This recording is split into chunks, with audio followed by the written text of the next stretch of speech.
आज की कहानी एक गरीब लड़के की सच्ची प्रेम कहानी थोड़ा अलग होने वाला है। क्योंकि आपने अक्सर सुना ही होगा कि प्यार में ज्यादातर गरीब लड़का या गरीब लड़की ही धोखा खाते हैं। मगर क्यों? कभी आपने ये सोचा? अगर नहीं तो मैं आपको बता दूं कि जो लोग अमीर होते हैं वह लोग सिर्फ अपने पैसे से ही प्यार करते हैं। क्योंकि उन्हें सच्चे प्यार की भाषा समझ में ही नहीं आती। वह तो सिर्फ अपने मजे के लिए वह मासूम गरीब लड़की से प्यार करता है और उसका मजाक उड्डीता है। लेकिन जब उन्हें पता चलता है कि सच्चा प्यार क्या होता है और सच्चा प्यार कया होता है और सच्चा प्यार से बढ़कर और कुछ नहीं है, तब शायद बहुत देर हो जाती है। अपने सही सोचा, ये वही गरीब लड़का करण की प्रेम कहानी एक गरीब लड़का की सच्चा प्रेम कहानी है जो अपने सच्चे दिल से काजल से प्यार किया था। अब सवाल उठता है कि क्या करण का सच्चा प्यार काजल को करण के जिंदगी में वापस ला सकता है? तो चलिए जानते हैं। दो लड़का, एक का नाम विष्णु और एक नाम करण। ये दोनों ने ही एक ही लड़की काजल से प्यार करते थे और काजल को भी विष्णु और करण दोनों पसंद थे। लेकिन सवाल ये है कि काजल तो विष्णु और करण दोनों से शादी तो नहीं कर सकती, उसे दोनों में से किसी एक को चुनना पड़ेगा। इसीलिए काजल ने फैसला लिया कि दोनों में से जो उसे ज़्यादा सुखी कर पाएंगे वह उसी से शादी करेगी। काजल ने जब देखा कि विष्णु के पास बहुत ही पैसा है और वह एक अमीर घर का लड़का है, तब काजल ने करण को छोड़कर विष्णु से प्यार करने लगी। क्योंकि करण एक गरीब का लड़का था और उनके पास गरीबी के सिवाय और कुछ नहीं था। एक दिन पायल ने करण को बुलाया और कहा, मैं तुमसे प्यार नहीं करती। करण जब पूछा क्यों, तब काजल ने कहा, तुम्हारे पास गरीबी के सिवाय और क्या है मुझे देने के लिए, लेकिन विष्णु वह एक अमीर घर की लड़का है और मुझे बहुत खुश रखेगा। करण ने कहा, मैं तुम्हें बहुत प्यार करता हूँ काजल, मुझे छोड़कर मत जाओ, मेरे पास पैसा नहीं है, ये बात सच है, लेकिन मैं तुम्हारी जिंदगी प्यार की खुशी से भर दूंगा, प्लीज मुझे छोड़कर मत जाओ।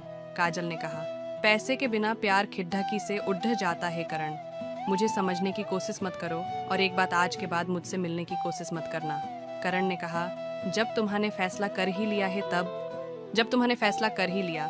तब और तुम्हें मैं नहीं रोकूंगा। लेकिन आज मैं एक बात कह रहा हूँ, ध्यान से सुनो।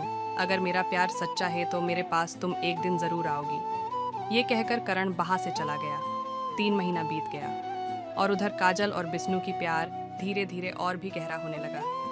लेकिन इधर वह गरीब लड़का करण जो काजल से बेपनाह मोहब्बत करता था, वह खुद को रोक नहीं पाया और इसलिए वह हर रोज काजल की खबर लेने के लिए काजल के पास जाता था। इसलिए जाता था कि काजल कैसा है, उसे कोई तकलीफ तो नहीं है। करण काजल की जितना बार खोज करने के लिए जाता था, काजल करण को उतना ही बार अपमानित करके उसे भगा देती थी। फिर भी काजल के लिए करण का प्यार कम नहीं हुआ था। करण काजल को पहले जितना प्यार करता था, वह आज भी काजल को उतना ही प्यार करता था। ऐसा करते करते और 3 महीना और बीत गया।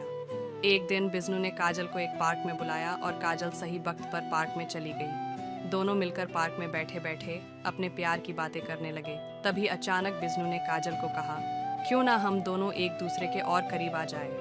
काजल ने कहा, मतलब? विष्णु ने कहा, मतलब मैं तुमसे शारीरिक संबंध बनाना चाहता हूँ। काजल ने कहा, विष्णु तुम ये कैसी बात कर रहे हो, मैं शादी से पहले कोई भी ऐसा काम नहीं करूँगी। विष्णु ने काजल को बहुत रिक्वेस्ट किया, लेकिन काजल ने विष्णु का एक भी बात नहीं मानी। विष्णु ने हर रोज काजल को अपने साथ शारीरिक संबंध बनाने के लिए बोलता था, लेकिन हर बार काजल ने ना कह देती थी। विष्णु ने काजल के साथ शारीरिक संबंध बनाने की बहुत समझने की कोशिश की, लेकिन नहीं हो पाया। हर बार काजल ने विष्णु को माना कर देती थी। ऐसा करते करते और कुछ दिन बीत गया। जैसे जैसे वक्त बीतता जाता है, वैसे विष्णु ने अलग अलग बहाने बनाकर काजल को राजी करने की कोशिश करता है, लेकिन काजल की वही एक ही बात, शादी से पहले हम कुछ नहीं करेंगे। विष्णु की बार बार वही एक ही बात सुनते सुनते काजल को बहुत गुस्सा आने लगी और काजल ने विष्णु को एक दिन कह ही दिया कि अगर तुम्हें मुझसे शारीरिक संबंध बनाने का इतना ही शौक है तो मुझसे शादी कर लो और उसके बाद तुम्हारे दिल में जो आए वह करो और मैं ना भी नहीं कहूँगी। विष्णु ने तब कहा, मेरी जानू, मैं अभी तुमसे शादी नहीं कर सकता और थोड़े दिन बाद मैं तुमसे शादी ज़रूर करूँगा। तब काजल ने कहा, ठीक है, जब शादी करोगे तब जो करना चाहते हो बह कर लेना, लेकिन उससे पहले नहीं। ये कहते हुए काजल ने वहां से चली गई। इधर करण ने हर रोज काजल की खबर लेता था।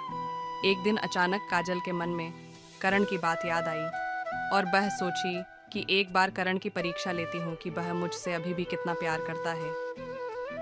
एक दिन करण काजल के पास आया उसका खबर लेने के लिए। तभी काजल ने करण को कहा, मुझसे प्यार करते हो?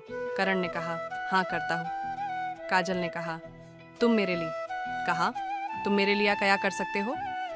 करण ने कहा, मैं तुम्हारे लिए सब कुछ कर सकता हूँ, और तो और मैं तुम्हारे लिए अपना जान तक भी दे सकता हूँ। काजल ने कहा, बिना कोई तकलीफ दिए मुझे खुशी से रख सकते हो। करण ने कहा, मुझे पता नहीं मैं तुम्हें कितना सुख दे सकता हूँ, लेकिन मेरे पास तुम्हारे लिए जितना प्यार है उससे मैं तुम्हारी हर दुख को बुला सकता हूँ। करण की बात सुनकर काजल ने थोड़ा चुपचाप सोचा और कहा कि करण सुनो, मैं अभी तुमसे शारीरिक संबंध बनाऊंगी और उसके बाद तुम मेरी जिंदगी से हमेशा हमेशा के लिए चले जाओगे और हमेशा हमेशा के लिए चले जाओगे और कभी भी मेरी सामने नहीं आओगे, क्योंकि तब तो तुम्हें सब कुछ मुझसे मिल जाएगा और तब तुम्हें मुझे कोई जरूरत नहीं है ना। काजल की ये बात सुनकर करण ने कहा, मैं तुमसे प्यार करता हूँ काजल, तुम्हारी शरीर को नहीं। और अगर तुम्हें इतना ही शौक है शारीरिक संबंध बनाने की तो शादी के बाद ही करना, उससे पहले ये बात जुबान पर भी मत लेना। मैं कोई पाप नहीं करना चाहता, लेकिन करण मुझे ही मना कर रहा है।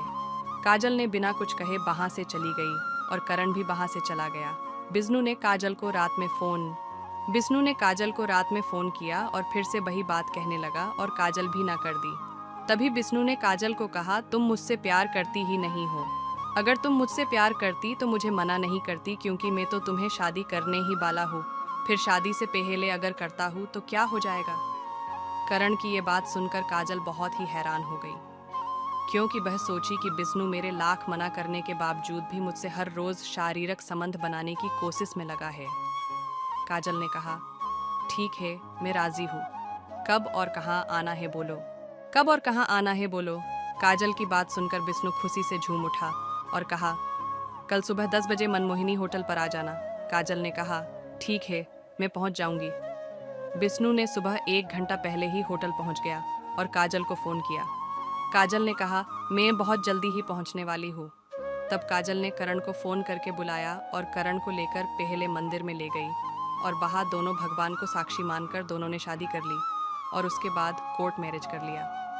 अब दोनों बहुत खुश हैं। करण ने काजल को कहा, देखा मैं तुमसे कहा था अगर मेरा करण ने काजल को कहा, देखा मैं तुमसे कहा था अगर मेरा प्यार सच्चा है तो तुम मुझे एक दिन जरूर मिलोगी। निष्कर्ष आपने देखा, एक गरीब लड़का का सच्चा प्रेम कहानी में सच्चे प्यार की कितनी ताकत होती है। झूठा प्यार तो एक दिन सामने आ ही जाता है, क्योंकि वह प्यार नहीं होता, वह तो सिर्फ एक दिखावा होता है जो बिष्णु ने काजल के साथ किया था।